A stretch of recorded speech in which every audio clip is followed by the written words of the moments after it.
Welcome to the deep dive. Today we're getting into something, well, pretty universal. Stress. It really is something everyone deals with. Yeah, and it's not some kind of weakness, right? It's just how our bodies react to changes, to challenges, these things we call stressors. Exactly. We all have them. But the interesting part is how we learn to handle them. And that's what we're digging into today. Yeah. We've looked at some key health info, expert advice, really, Yeah. to pull out practical strategies for you. Strategies for managing stress. Right. The goal isn't just to, talk about stress. It's about giving you actual techniques, things you can use to change how you respond when those stressors hit. Okay, let's unpack this then. Stress management. What are we actually talking about here? What does that mean? Fundamentally, Yeah. it means using specific techniques, specific tools to kind of head off or at least lessen those symptoms stress causes. Symptoms, like physical stuff, What? emotional. Both.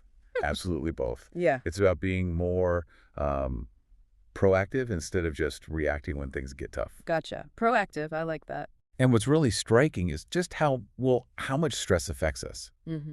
Sometimes in ways we don't even connect back to it. Like what kind of ways? Beyond feeling frazzled. Oh, definitely. Yeah. Physically, you might get chest pain or feel like your heart's racing. Mm. Maybe that constant deep fatigue, Hmm. headaches. Uh-huh. I think we've all felt some of that. Sure. Or high blood pressure, Mhm. upset stomach, indigestion.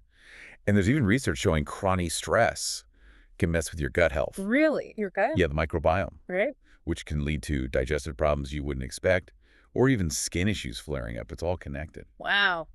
Okay. And the mental side, that's got to be significant too. Hugely significant. Mm-hmm. We're not just talking feeling a bit stressed out. Right. It can show up as like persistent anxiety Right. or, feeling really down like depression, even panic attacks, those sudden overwhelming episodes. That sounds serious, not just inconvenient. It is serious. These are signals, really. Your system saying it's overloaded. And if you don't manage it, if it just keeps going?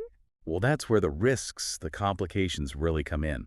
When stress isn't addressed, people often, maybe without realizing it, they turn to unhealthy ways to cope. Like what? We see things like drinking more alcohol or overeating, sort of emotional eating, smoking, definitely. And sometimes, sadly, it could lead to substance use disorders. That makes sense. You're trying to find some relief. Exactly. And underneath all that, physiologically, think about cortisol, that main stress hormone. When it's high all the time, it can actually suppress your immune system. Get sick more easily. Potentially, yeah. Right. And disrupt sleep, cause inflammation, even affect memory. The physical toll is quite real. Okay, so it's clear this is important stuff. Where do we even start trying to manage it? Well, the very first step, maybe the most crucial, identifying what's actually causing the stress for you. Figuring out your own triggers. Your stressors. Precisely. You can't really fight an enemy you don't know, right? Makes sense. But how do you do that? I mean, some things are obvious, like a job loss or moving house. All right, those big life events, they're usually easy to pinpoint. A move, a new job, divorce, things like that. Yeah. We see those coming. Right. But it's often the smaller things, the little daily annoyances, those can build up. It's like death by 1,000 paper cuts. Yeah. You know? Yeah, the constant low-level stuff. How do you even spot those? That's the million-dollar question, isn't it? Yeah. How we track down these subtle, but still really impactful stressors. Is there a tool, a technique? There is actually, Mm-hmm. and it's pretty straightforward. Journaling, Journaling. like a diary. Sort of, but with a specific focus. Try keeping a journal for maybe a week, maybe a bit longer. The idea is to track when you feel stressed and what you do about it. Okay, so what should you write down specifically? Good question. You want to note, what was the cause? What do you think triggered that feeling? Okay, the trigger. Then, how did you feel? Physically? Emotionally? Be specific. Tight chest. Irritable. Worried. Got it. Feelings, physical and emotional. And third, what was your reaction? What did you actually do in response to that stressor? Did you snap at someone, go for a walk, grab a snack? Ah, okay. Cause, feelings, reaction. Exactly. And when you do this consistently for a bit, you start seeing patterns. Patterns. Like maybe you notice, every Tuesday afternoon after that team meeting, I get a headache. Or whenever I check emails first thing, I feel anxious all morning. I see. So the journal helps you connect the dots. Precisely. It brings those hidden stressors out into the light. And once you see the pattern, then you can start thinking about how to change it. Okay, that's powerful. Knowing your enemy. So once you've identified some stressors, what's in the toolkit? What can you actually do? Right, the coping strategies. And there's a whole range, which is good news. You've got options. So it's not just one magic bullet. Definitely not. The best approach is usually to use a combination of techniques. And crucially, try to weave them into your daily life. Don't wait until you're already overwhelmed. Be proactive again. Exactly. Think prevention as much as cure. All right, let's hear about some tools. What's in the kit? Okay, let's break them down. We can think about, say, relaxation techniques first. Things to calm your mind and body. Like deep breathing, meditation. Yes, exactly. Things like mindfulness, meditation, even getting a massage if that's accessible. Deep breathing exercises are fantastic. They can lower your heart rate pretty quickly. Calms you down right in the moment. It really can. Also, don't underestimate listening to music you love, or maybe some calming sounds like nature sounds. What about fun? Does that count? Absolutely. Laughing more is actually a proven technique. Seriously, laughing? Yes. Studies show laughter actually reduces cortisol, that stress hormone we talked about. No way. Hey, boosts your mood, sure. But it also has a direct physiological benefit, helps your body kind of reset. So watch a funny movie. Call that hilarious friend. Do it. Make time for things that make you genuinely laugh. It's good medicine. Okay, cool. So relaxation, laughter. What about physical stuff? Does exercise help? Oh, immensely. Being physically active is huge for stress management. Like hitting the gym. Could be, but it doesn't have to be intense. Even just a brisk walk outside can make a big difference. Exercising with friends adds a social boost too. Getting some fresh air, moving your body. Exactly. And then there are more mindful types of exercise like yoga or Tai Chi. They combine movement with breathing and focus, which is great for stress. Right. And diet. You mentioned gut health earlier. Does food play a role? A big role. Aiming for more fresh fruits and vegetables is generally good advice. They support that gut-brain connection. What about things to cut back on? Well, things that can kind of fuel anxiety or disrupt your system, like too many fatty foods, lots of caffeine, loads of sugar. Cutting back on those can help stabilize your mood and energy. Makes sense. What about sleep? You mentioned stress disrupts it. Yes, and poor sleep makes stress harder to handle. It's a vicious cycle. So improving your sleep habits is key. Easier said than done sometimes. True, but small changes help, like turning off screens, phones, tablets, TV, at least an hour before bed. The blue light thing. Right. Create a calm environment. Dim lights, maybe read a physical book, take a warm bath. Signal to your brain it's time to wind down. Establish a routine. A consistent wind-down routine, yes. And then, on a more serious note, there's substance use. We touched on that as an unhealthy coping mechanism. Exactly. So part of the toolkit might involve actively stopping those, making a plan to quit smoking, cutting back on alcohol significantly. And if someone feels they can't do that alone, if it's become a bigger problem. That's really important. There's help available. The Substance Abuse and Mental Health Services Association, SAMHSA, has a national helpline. Okay, good to know. What's the number? It's 1-800-662-HELP. That's 1-800-662-4357. Worth keeping handy if you or someone you know needs support with substance use. Great resource. Okay, so we have relaxation, physical activity, diet, sleep, avoiding substances. What about like mental strategies, cognitive stuff? Yes, cognitive techniques. Ways to kind of reframe your thinking. We mentioned journaling to find stressors. You can also use journaling in a different way, for gratitude. Gratitude journaling. Yeah. Yeah. At the end of the day, try writing down maybe 1 or 2 accomplishments, something positive that happened, or even just 3 things you're grateful for. How does that help with stress? It consciously shifts your focus away from the problems and the stress towards the good things, the things you appreciate. It can really change your overall perspective over time. Interesting. Shifting focus. What else? Making me time. Deliberately. Every day. Easier said than done. I know. But it doesn't have to be hours, even 15 minutes. Do something just for you.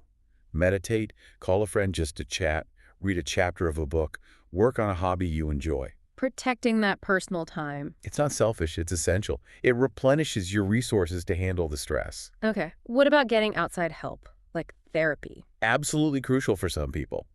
Don't hesitate to seek help from a mental health professional. They can teach you specific, powerful stress management techniques.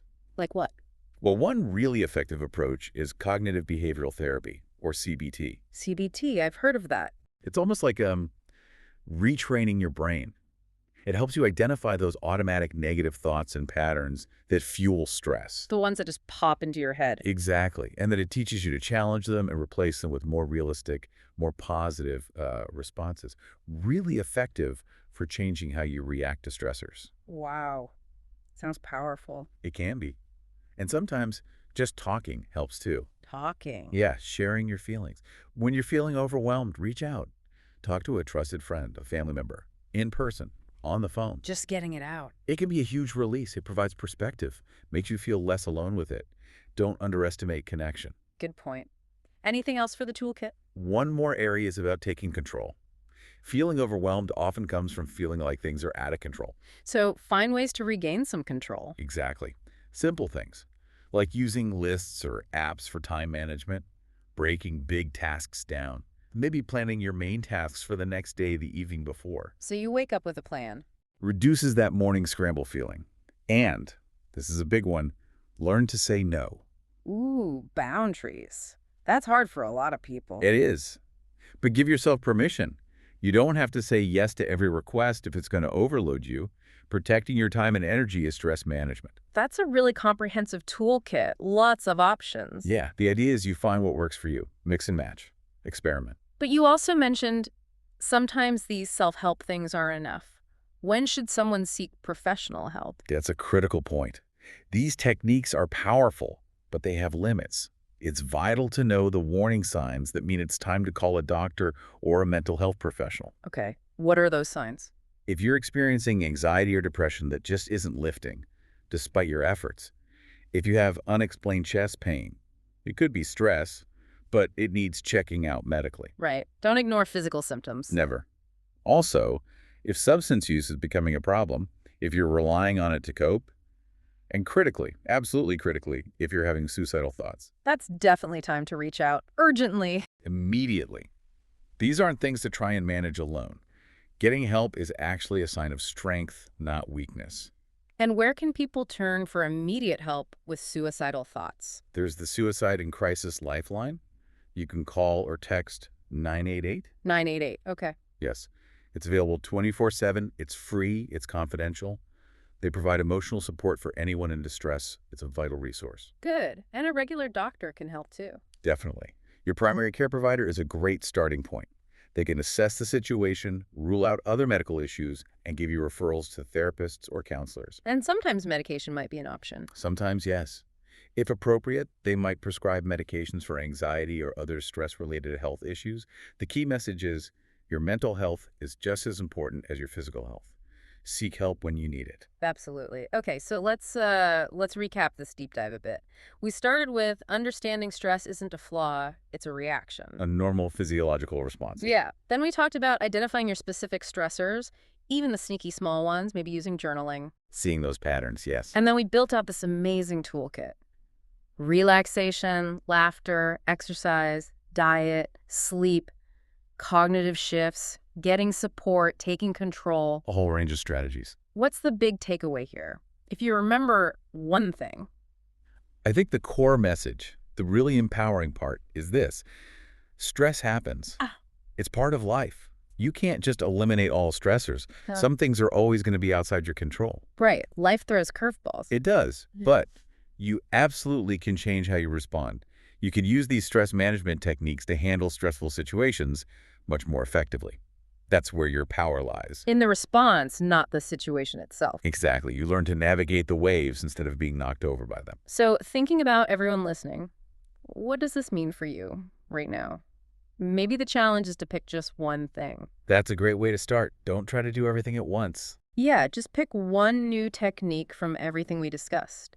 Maybe it's the gratitude journaling for 5 minutes. Maybe it's deciding to take a real lunch break away from your desk. Maybe it's practicing that deep breathing before a tough conversation. Something small, something manageable. And try integrating it into your life this week. See how it feels, because your well-being, it really is worth that little bit of effort, isn't it? Absolutely. Small, consistent changes, they add up. They can genuinely make a profound difference in how you move through the world.